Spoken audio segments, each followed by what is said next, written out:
يرفع الله الذين آمنوا منكم والذين أوتوا العلم درجات والله بما تعملون خبير. بسم الله الرحمن الرحيم. السلام عليكم ورحمة الله وبركاته.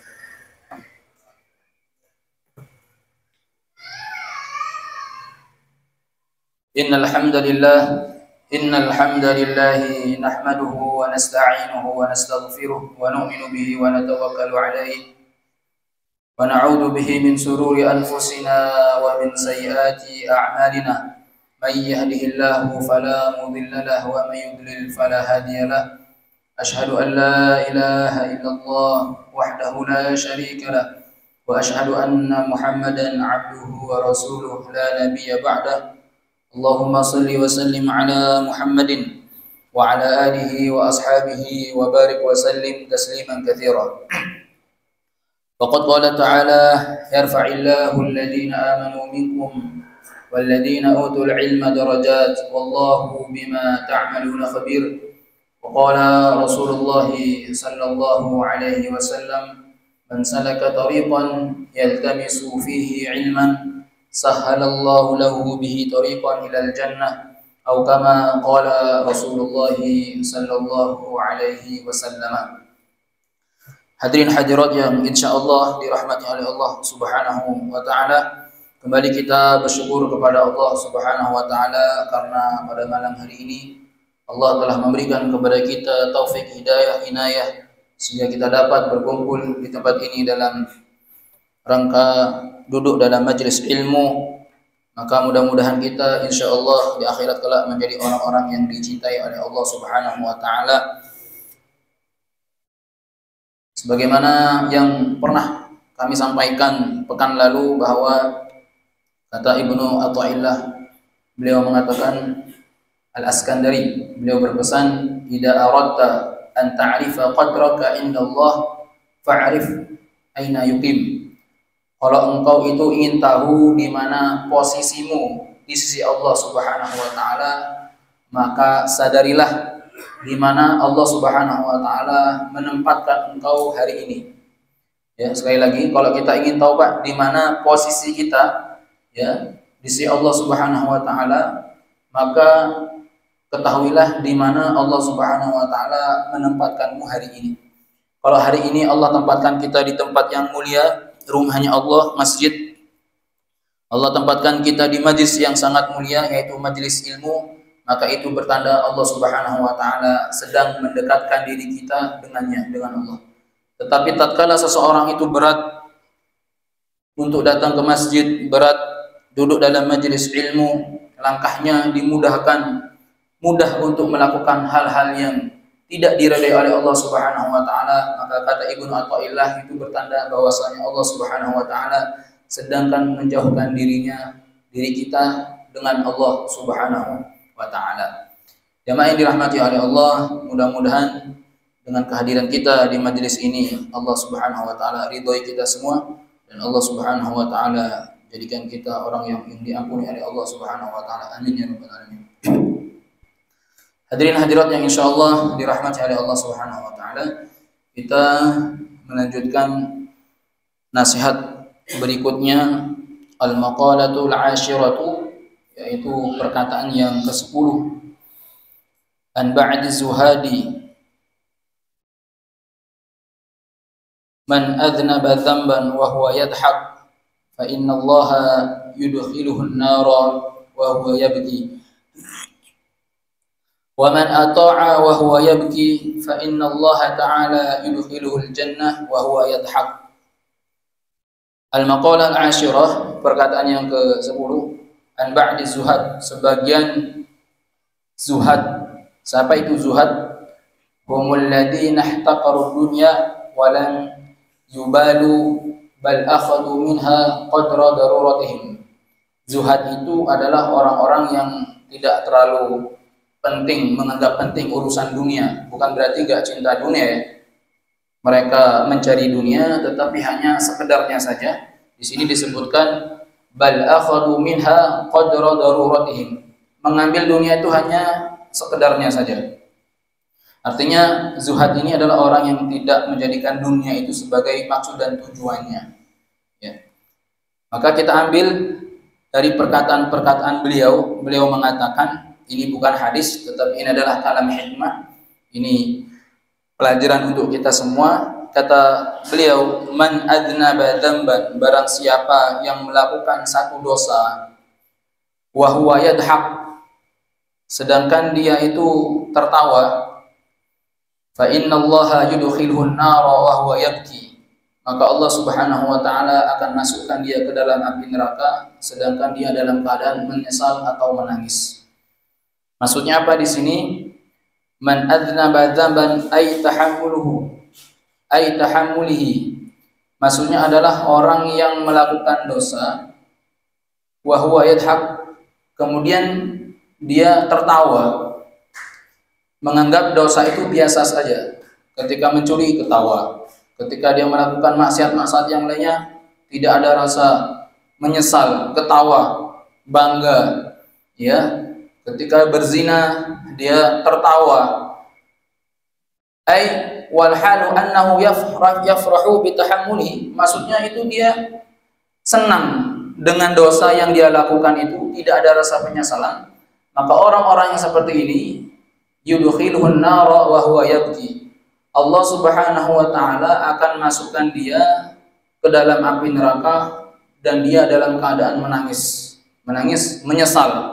Li'anna haqqahu ayyandamima wa yastaghfiru ta'ala didarik, karena dia itu menyesal dan merasa bersalah kepada Allah Subhanahu wa taala.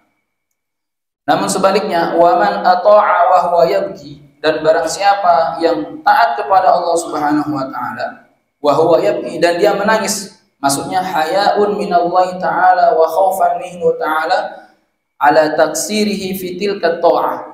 Maksudnya dia itu malu kepada Allah, ada rasa takut kepada Allah Subhanahu wa taala, malu, takut, menyesal karena ketaatannya kepada Allah Subhanahu wa taala itu hanya sebentar, ringkas. Fa innallaha ta'ala yudkhilul jannah wa huwa yadhak, maka Allah akan masukkan dia ke dalam surganya Allah wa huwa yadhak, dan dia dalam keadaan tertawa. Ai yafrahu ghayatal farhi, maksudnya dia itu benar-benar senang, lihusuli matlubihi, karena apa yang dia capai itu sudah, apa yang dia tuju itu sudah tercapai. Apa itu? Wa huwa afwullahi ta'ala, yaitu maaf, ampunan daripada Allah Subhanahu wa taala. Jadi gitu, Pak. Jadi intinya sebagian zuhad mengatakan orang yang melakukan maksiat kemudian dia tertawa, banyak kan seperti itu, Pak. Maksiat sambil minum minuman khamr, tertawa seakan-akan dia tidak melakukan satu dosa. Maka orang seperti ini ketika dia akan dimasukkan di kubur, dia dalam keadaan menangis, menyesal akan perbuatan yang ia pernah lakukan. Sebaliknya ketika dia taat kepada Allah, ya, kemudian dia menangis kepada Allah Subhanahu wa taala, menyesali dosa-dosa yang dia lakukan, maka dia pun akan dimasukkan oleh Allah Subhanahu wa taala ke dalam surga wa huwa yadhak, dalam keadaan tertawa, senang. Kemudian kita lanjut maqala al-hadiyata asyarata. Al-maqalatu al-hadiyata asyarata, yaitu perkataan yang ke-11, an ba'dil hukama, dari sebagian ahli hikmah. Beliau mengatakan, la tahkirud dzunubas sigara, jangan sekali-kali engkau meremehkan dosa yang kecil. Fa innaha tatasha'abu minha dzunubul kibaru, karena sesungguhnya dosa-dosa yang kecil itu akan merayap sehingga dosa kecil itu akan menjadi dosa-dosa besar. Nah, di sini Al-Imam Nawawi rahimahullah beliau mengatakan, la tahkirud dzunubas sigara, ay la ta'udduha sigar. Jangan engkau menganggap sesuatu yang kecil itu kecil. Jangan engkau menganggap atau meremehkan, ya. La tu'id, jangan meremehkan dosa yang kecil. Kenapa? Karena dari dosa yang kecil itu akan menjadi dosa yang besar. Wa aidan rubbama yakunu ghadaballahi ta'ala fi tilka sigar, dan itu akan menyebabkan Allah itu akan marah sebab daripada dosa kecil itu akan menjadi dosa itu semakin besar. Karena apa? Sesuatu yang besar itu bermula dari sesuatu yang kecil. Jamaah yang dirahmati oleh Allah, makanya dalam kitab Syiarul A'lam An-Nubala itu disebutkan bahwa jangan pernah engkau meremehkan kemaksiatan sekecil apapun. Jangan pernah engkau meremehkan kemaksiatan sekecil apapun. Kenapa? Karena rumput yang kecil apabila disimpul, maka dia akan mampu menarik kapal-kapal yang besar. Paham ya? Bahkan Ibnu Qayyim Al-Jauzi juga mengatakan, ketika seseorang menganggap kecil suatu dosa, maka dosa itu akan besar di mata Allah. Tetapi tatkala seseorang itu menganggap besar suatu dosa, maka dosa itu akan kecil di mata Allah Subhanahu wa Ta'ala. Orang kalau melakukan dosa kecil itu akan timbul nuqtah fi qalbi, titik hitam. Titik hitam itu kalau dibiarkan bertambah sehingga hati itu gelap. Kalau hati itu sudah gelap, apa yang terjadi? Kalau hati sudah gelap, ya sudah. Pengajian enggak masuk, nasihat para ustadz enggak masuk, nasihat para ulama enggak masuk, baca Al-Qur'an enggak nikmat, salat pun enggak nikmat. Kenapa? Hatinya itu hitam. Maka untuk menjernihkan daripada hati itu dengan apa? Ibadah, istighfar, astagfirullah. Mudah-mudahan dosa-dosa kita diampuni oleh Allah Subhanahu wa Ta'ala, sehingga kita menjadi orang-orang yang mulia di sisinya. Amin ya rabbal alamin. Jamaah yang dirahmati Allah, baik, kita melanjutkan daripada kitab Bulughul Maram. Di sini kita akan membaca daripada syarah ya, Tawdihul Ahkam dalam Kitabul Jami', Kitabul Maram ya. Tetapi enggak semuanya kita baca, karena kalau semuanya dibaca akan habis waktu ya. Baik, kita melanjutkan hadis berikutnya ya. Bismillahirrahmanirrahim.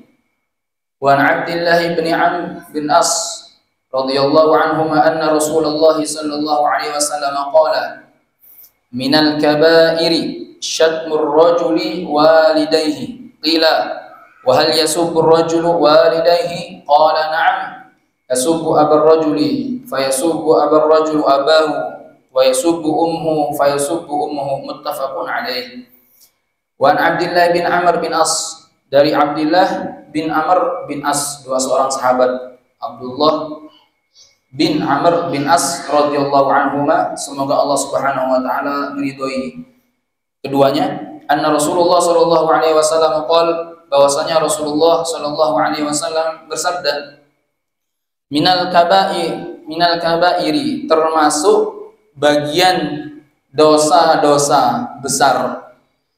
Kabair ini wahiyya kalimatul jama', merupakan jama' ya, min kabirah, dari kabirah. Jama' kabair, dosa-dosa besar, besarnya itu banyak, dosa-dosa besar. Termasuk daripada dosa-dosa besar. Jadi kemarin kan kita sudah membahas apa itu dosa-dosa besar. Seorang sahabat bertanya, ya Rasulullah, ayyud dzambi a'dzam? Wahai Rasulullah, dosa apakah a'dzam, yang paling besar?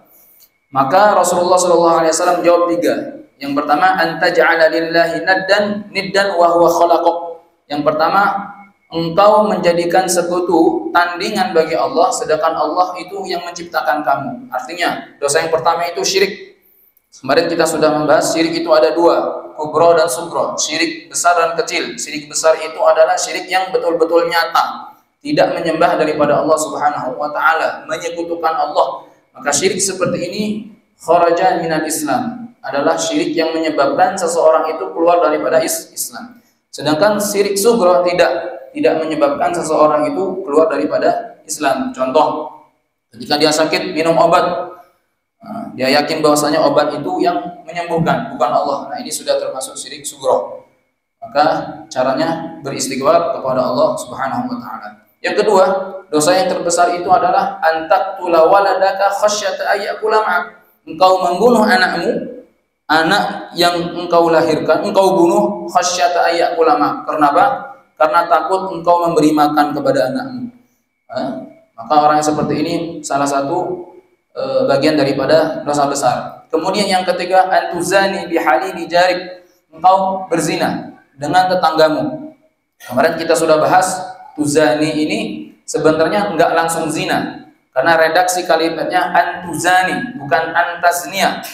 Kalau antaznia itu betul-betul nyata berzina dengan tetanggamu. Tetapi tuzani, di sini Rasulullah menggunakan wazan mufa'alatun. Mufa'alah itu adalah apa ya? Usaha sehingga seseorang itu melakukan apa? Zina, pendekatan, saling komunikasi, PDKT, sharing dan lain sebagainya, cocok sehingga melakukan sesuatu yang dilarang oleh Allah Subhanahu wa taala, berbuat zina, itu tuzani, ya. Berzina itu dosa besar. Makanya kata Rasulullah ada 3 golongan yang mereka itu tidak akan dipandang oleh Allah. Salah satunya adalah syekhuz zani, orang tua yang berzina. Apa yang dimaksud dengan orang tua yang berzina? Orang yang sudah memiliki anak, istri, tetapi dia masih mencicipi barang yang lain. Yang seharusnya seksualnya itu dapat dilampiaskan dengan cara yang halal, maka dia melampiaskan dengan cara yang haram. Ini termasuk syekhuz zani yang tidak akan dianggap oleh Allah, tidak akan diajak bicara, dan tidak akan disucikan oleh Allah. Syekhuz zani yang kedua itu adalah seorang anak, orang tua yang memiliki anak perempuan, tetapi dia membiarkan anak perempuannya berkeliaran kemana-mana, tidak didampingi, tidak diawasi, sehingga anak itu melakukan dosa-dosa besar, naudzubillah min dzalik, sampai zina umpama. Maka orang tua yang seperti ini termasuk golongan daripada syekhuz zani. Nah, itu dosa besar kata Rasulullah SAW. Nah, tapi di sini Rasulullah mengawali dengan kalimat minal kabairi. Sebagian juga termasuk, mina itu termasuk kabairi. Dosa-dosa besar itu apa? Syatmur rajuli walidayhi, adalah seseorang yang menghina, ya, memaki seorang anak baik laki-laki maupun perempuan, yang memaki atau mencaci kedua orang tuanya. Tuh ini, loh, kok bisa Ustaz? Apa ada seorang anak itu mencaci kedua orang tuanya? Kok bisa? Karena apa? Karena biasanya seorang anak itu selalu membela kedua orang tuanya. Betul enggak? Membela. Ketika ada orang tuanya dihina, dicaci maki, maka seorang anak dia akan berani membela orang tuanya. Bahkan taruhannya, nyawa pun dia berani taruhkan untuk membela kedua orang tuanya. Tetapi di sini kok ada seorang anak yang mencela atau mencaci kedua orang tuanya? Nah, sehingga ini ditanyakan oleh sahabat Rasulullah SAW, ya Rasulullah, wa hal yasubbur rajulu walidayhi? Apakah ada seorang anak yang berani mencaci atau menghina kedua orang tuanya? Maka kata Rasulullah SAW, "Na'am, iya." Maksudnya apa? Iya, kata Rasulullah. Yasubbu abar rajuli, kata Rasulullah SAW. Nah, di sini diterangkan yasubbu abar rajuli, ya. Seorang yasubbu, mencaci ayah orang lain. Fayasubbu rajulu abahu, maka orang lain sebut pun kembali mencaci ayahnya. Paham ya? Seorang mencaci orang lain, mencaci ayahnya, maka orang tersebut pun kembali mencaci ayahnya. Atau fayasubbur rajulu ummuhu, seseorang mencaci ibunya, ibu orang lain, fayasubbu ummuhu, lalu orang lain tersebut mencaci ibunya pula. Jadi ada sebab musabab, ya. Sebab dia mencaci ayah orang lain atau ibu orang lain, sehingga apa? Sehingga orang itu pun mencaci daripada orang tuanya. Jamaah yang dirahmati oleh Allah Subhanahu wa taala, maka subhanallah, ini hadis sangat penting sekali. Islam itu sangat menganjurkan kepada kita untuk senantiasa berbuat baik kepada kedua orang tua kita. Bahkan bapak-bapak, ibu-ibu, kita lihat dalam Al-Qur'an, Allah Subhanahu wa taala berfirman dalam suratul Isra, "Fala taqul lahumā uffin wa la tanharhumā wa qul lahumā qawlan karīmā."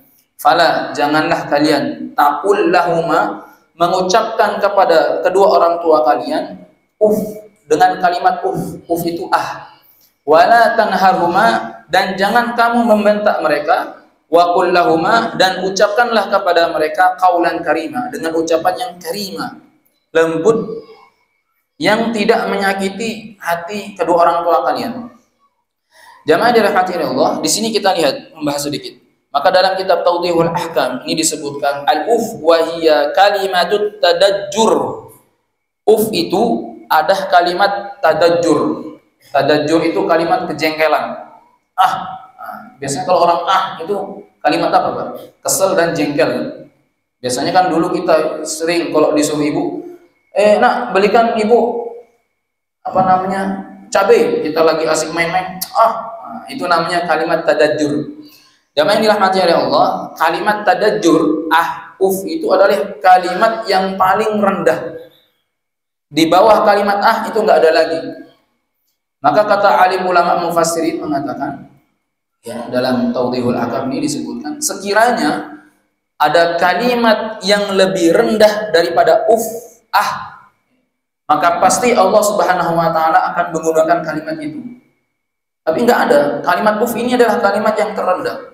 Maksudnya apa? Maksudnya adalah kalimat yang paling terendah saja, yang bila menyakiti hati orang tua kalian itu enggak boleh diucapkan, apalagi kalimat yang berat, yang betul-betul sampai menyakiti kedua orang tua kalian. Kurang ajar.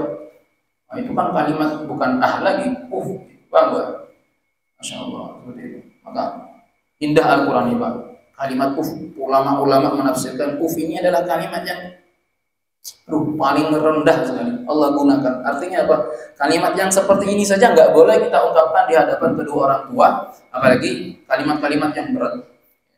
Maka bapak-bapak, ibu-ibu yang dirahmati Allah, maka jangan sampai kita ketika dengan atasan kita, bos kita, atau teman kita, teman dekat kita, bestie kita, ya, kita dekat dengan mereka, dengan kita berkata dengan tutur kata yang indah, tapi ternyata kepada kedua orang tua kita keras. Itu tidak diperkenankan. Ya. Paham ya?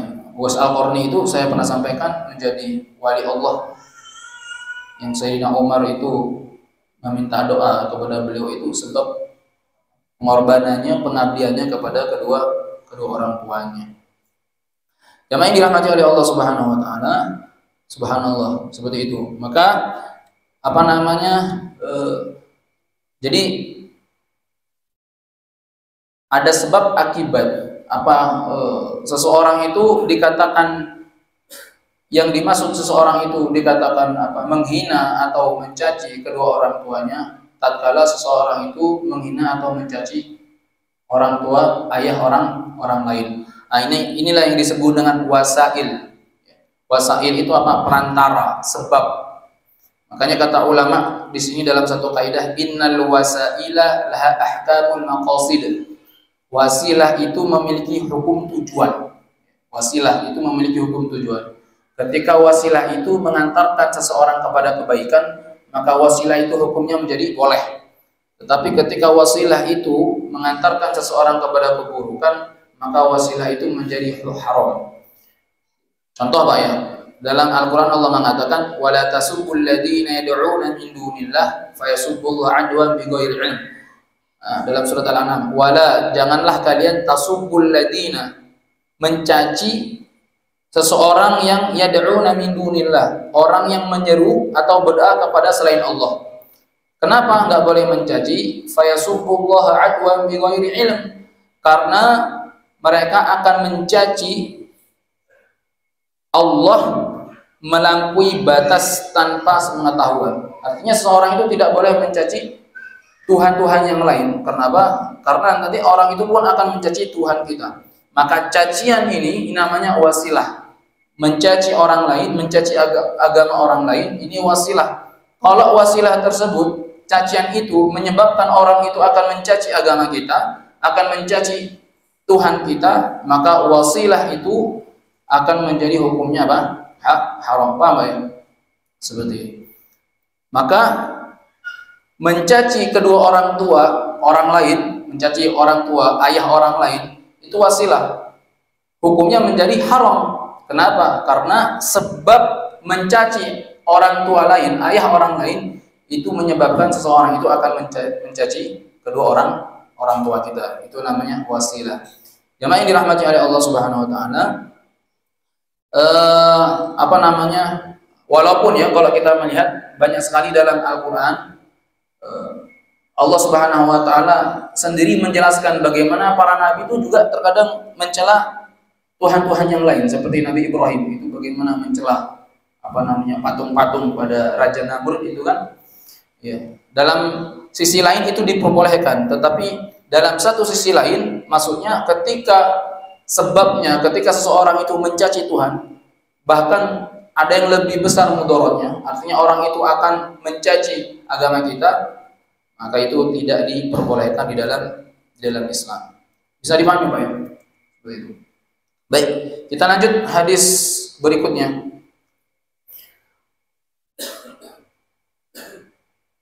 Wa an Abi Ayyub radhiyallahu anhu anna Rasulullah sallallahu alaihi wasallam la yahillu li muslimin ay yajhura akhahu fawqa thalathati ayyam.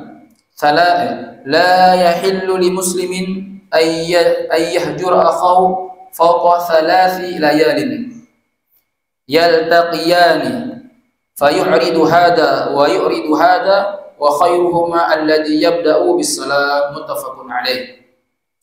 Dari Abi Ayyub radhiyallahu anhu bahwasanya Rasulullah sallallahu alaihi wasallam telah bersabda. Abi Ayyub maksud di sini adalah Abu Ayyub Al-Ansari, seorang sahabat Nabi dari kaum Ansor. Al-Ansari berarti seorang sahabat Nabi yang beliau itu asalnya dari kota Madinah. Al-Ansari.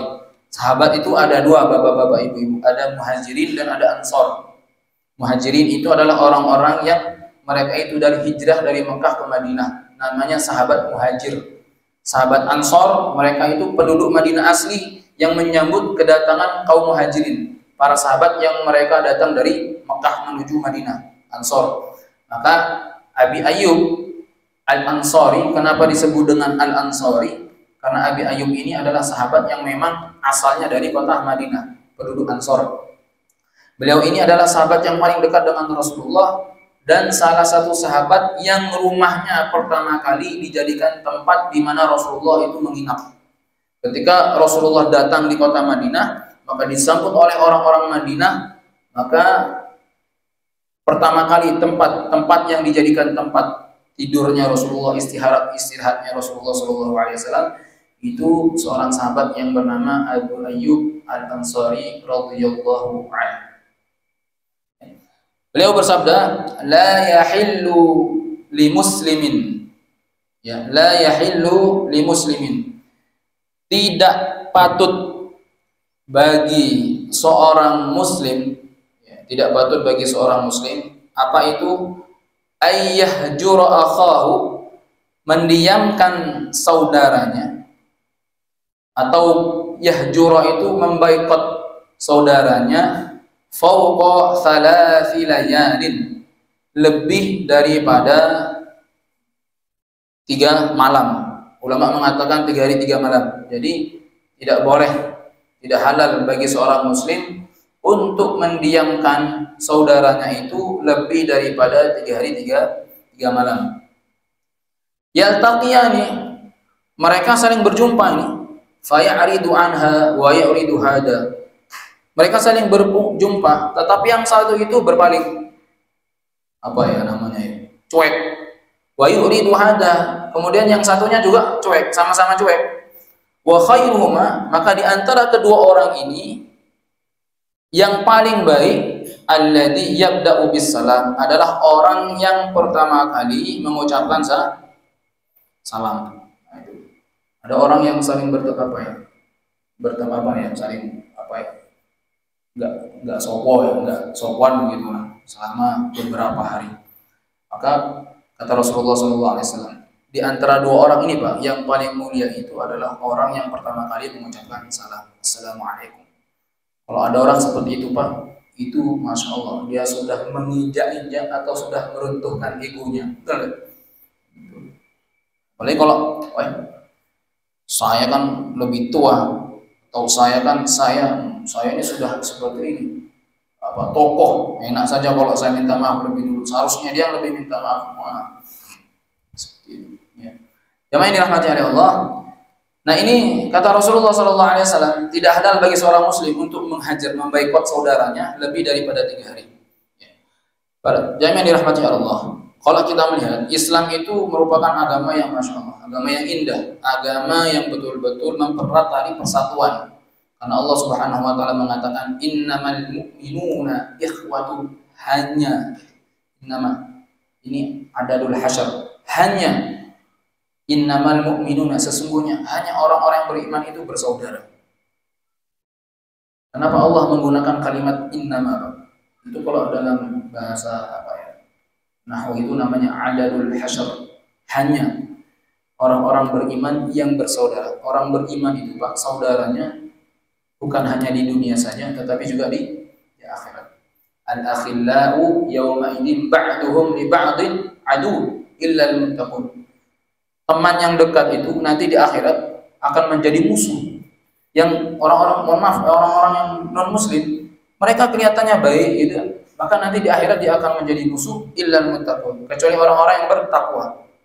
Takwa itu apa? Orang-orang yang beriman. Maka di sini innamal mu'minuna ikhwatun. Orang beriman itu selamanya dia bersaudara. Di dunia menjadi saudara, apalagi di akhirat. Oleh karenanya jamaah yang dirahmati Allah, Islam ya sangat mempererat tali persaudaraan. Bahkan banyak sekali hadis-hadis Rasulullah SAW yang menjelaskan tentang apa? Kewajiban kita untuk menunaikan hak-hak saudara muslim. Ketika kita belajar kitabul jami' yang pertama Pak, bagaimana itu hak saudara yang harus kita tunaikan? Pertama, kalau ada orang mengucapkan salam dijawab. Kalau ada orang minta bantuan dibantu. Kalau ada yang sakit dijenguk. Kemudian apa lagi? Kalau ada orang yang mengundang, kita tunaikan daripada undangannya. Kalau ada orang meninggal, maka kita ikuti jenazahnya. Kita sampai mengikuti proses sampai pemakamannya, ya, mendoakannya. Itu hak saudara muslim. Oleh karena itu, banyak sekali hadis-hadis yang menjelaskan tentang bagaimana kita betul-betul memuliakan saudara muslim. Bahkan Rasulullah SAW bersabda, "Wala yabi'u ba'dakum 'ala bai'i akhihi, wa la yakhtubu ar-rajulu 'ala khitbati akhihi." Jangan seseorang itu menjual di atas penjualan saudaranya, dan jangan pula seorang melamar di atas lamaran saudaranya. Ini adab. Ya. Orang yang sudah dilamar, tiba-tiba datang laki-laki lain. Saya berani melamar anak Anda, Pak, dengan apa ya? Harga yang sekian-sekian. Pelamar pertama itu ya biasa-biasa saja. Ternyata datang lagi laki-laki melamar dengan pemberian yang lebih besar. Tahu-tahunya si bapaknya itu mengiyakan, menggagalkan lamar orang yang pertama, kemudian mengiyakan orang yang kedua. Nah ini, masya Allah, dilarang dalam Islam, ya. Kenapa melamar di atas lamaran saudaranya? Sampai dalam hal itu Pak betul-betul diperhatikan dalam Islam. Bahkan Rasulullah Subhanahu wa taala bersabda, "La yadkhul jannata hatta tu'minu." Engkau itu tidak akan masuk surga sampai engkau beriman.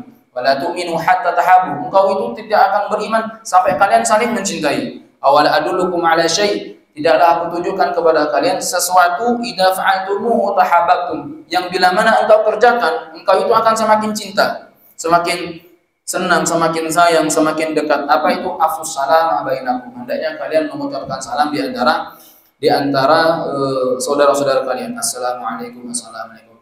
Jamaah yang dirahmati oleh Allah, maka sungguh disayangkan ya, banyak sekali hadis-hadis Rasulullah yang menjelaskan tentang persatuan Islam. Maka sungguh disayangkan ketika ada seseorang itu dia itu tidak berbicara atau bermusuhan dengan saudaranya lebih daripada 3 hari. Oleh karena itu, jamaah yang dirahmati oleh Allah Subhanahu wa taala, ini namanya hajar ya. Yahjur, hajar. Hajar itu memboikot, tidak mengajak saudaranya bicara.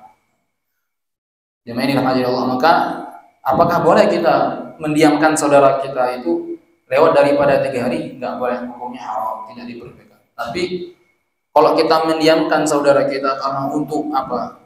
Untuk bermuhasabah, untuk saling introspeksi diri ya. Kalau saya yang salah, itu boleh dikasih waktu oleh Rasulullah SAW, itu hanya 3 hari. Contoh nih Pak, ketika dalam rumah tangga terjadi cekcok, maka kita boleh mendiamkan istri kita, boleh untuk pelajaran. Tapi jangan diamkan terus. Kalau didiamkan terus, nanti kita balik didiamkan sama istri. Kalau seorang suami sudah didiamkan sama istri, kiamat sudah dekat. Nggak dimasakin, ya, nggak dimasakin, didiemin ya. Ya, coba kalau kita pulang kerja Pak, lihat istri kita diem aja, rasanya itu sakit hati gitu kan. Gimana ini kok didiamkan saya? Nah, sebagaimana Rasulullah itu pernah mendiamkan Siti Aisyah radhiyallahu anha. Para ulama mengatakan, maka untuk menggugurkan hajar pembaikatan ini, maka caranya dengan salam. Dengan salam. Assalamualaikum. Sepakat ulama mengatakan dengan salam itu sudah kita menggugurkan boikot ini. Ya, artinya kita tidak termasuk daripada bagian ancaman daripada hadis ini. Yang penting mengucapkan salam. Pendapat yang kedua ada yang mengatakan tidak, nggak cukup mengucapkan salam, harus meminta maaf. Ya, harus meminta maaf. Tetapi jumhur ulama mengatakan cukup dengan salam. Kenapa? Karena Rasulullah mengatakan wa khairuhuma, orang yang paling terbaik di antara keduanya adalah orang yang pertama mengucapkan salam, assalamualaikum. Artinya 3 hari nggak bicara, kemudian dia mengawali dengan ucapan salam, itu sudah cukup, sudah menggugurkan daripada artinya kita sudah tidak termasuk daripada ancaman daripada hadis ini. Tetapi kalau kita meminta maaf itu lebih baik lagi. Itu dalam urusan dunia, Pak ya. Kemudian kalau dalam urusan akhirat, maka apa? Lebih daripada 3 hari itu diperbolehkan. Umpama ada pelaku maksiat, karena kita dongkol sama dia, kita diamkan dia agar dia mengambil pelajaran daripada kita, maka itu diperbolehkan lewat daripada 3 hari. Sebagaimana di sini disebutkan bahwa dulu ada seorang sahabat Nabi Muhammad SAW, ya, sahabat Nabi SAW yang bernama Malik. Ya. Dia ini tidak mengikuti perang pada perang Khandaq. Ketika Rasulullah bertanya, kenapa engkau tidak mengikuti perang? Maka sahabat ini dia menjawab dengan alasan yang tidak sesuai dengan syariat. Maka ketika itu Rasulullah itu betul-betul marah, Pak, dan mendiamkan sahabat ini bukan hanya 3 hari, Pak, sampai 50 hari didiamkan oleh Rasulullah SAW. Artinya apa? Ketika itu datang ayat Al-Quran, wahai Rasulullah, sesungguhnya sahabat itu telah diampuni oleh Allah Subhanahu Wa Taala dosa-dosanya. Maka ketika itu Rasulullah pun mengajak sahabat itu berbicara. Artinya mendiamkan untuk memberikan pelajaran itu tidak menjadi masalah, diperbolehkan di dalam Islam. Jamaah yang dirahmati oleh Allah, inilah penjelasan daripada dalam kitab Bulughul Maram. Mudah-mudahan Allah Subhanahu wa taala memberikan kita kepahaman sehingga kita dapat mengamalkan dan menyampaikan kepada saudara-saudara kita. Baik, subhanakallahumma bihamdika asyhadu an la ilaha illa anta astaghfiruka wa atubu ilaika. Wassalamualaikum warahmatullahi wabarakatuh.